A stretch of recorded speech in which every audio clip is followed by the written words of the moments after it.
For our forensic crime case, we have collectively chosen the crime case known as the Perth Mint Swindle. We have chosen this specific case that is based in Western Australia, which gives a personal effect.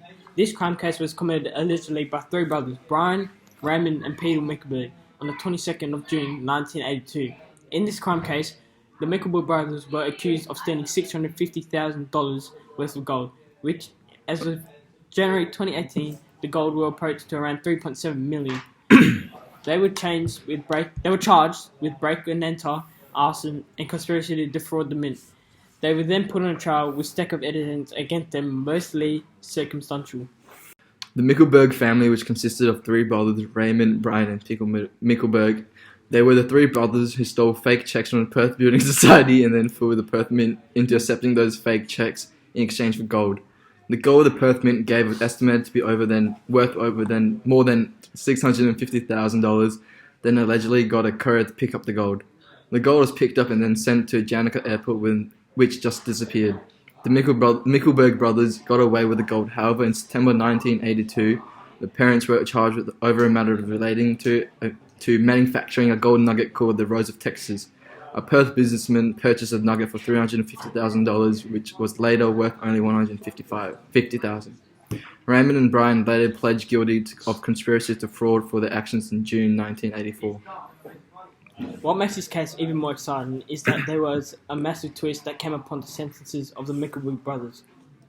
In this twist, we saw the ex-police officer Anthony Lewandowski and ex-detective Don Hancock proved to be the middle of the scandal. Reported by the West Australian newspaper Attorney General Jim McGinty said that Mr. Lewandowski had given through an affidavit to the Director of Public Prosecutions admitting that he and Mr. Hancock had faked evidence to convict the MIckleberg brothers during their trial.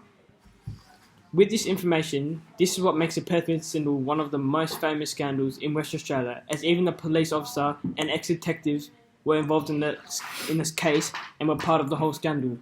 The MIckleberg brothers were caught and convicted in 1983 for swindling $650,000 worth of gold from the Perth Mint. Raymond, a former SAS soldier, was released from jail in 1991 after serving 8 years of a 20-year sentence. Peter served 6 years of a 14-year sentence. Brian had his conviction overturned after 9 months in jail. He died in a helicopter crash in 1986. The brothers made 4 failed attempts to have their convictions overturned. Mr. Lewandowski and Mr. McGinty had confessed that they had fabricated the evidence which landed the MIckleberg brothers into prison. He also confessed that they made Peter MIckleberg stripped naked and beat by the officer who interviewed him during the investigation. Mr. Lewandowski admitted he did not want to confess earlier as he was intimidated by the car bombing of Mr. McGinty, who was killed in what the police believe was payback for killing the Gypsy Joker bike gang member after the murder of the gang member in 2000. In this case, I've taken away that this is one of Western Australia's biggest crime scandals, and the amount of gold stole a lot, especially back in 1982. Also, that this case is not only interesting for the actual crime, but what went on behind the scene. As a detective and police officer working in this case were all frauds, as well as putting false allegations on the MIcklebergs, which started the whole scandal. One more interesting information about this case was the amount of time Raymond and Peter MIckleberg tried to overturn their prison sentence, as they ended up failing a total of 4 times, all proving to be unsuccessful. This concludes our case study about the forensic crime case from Sukbi and I.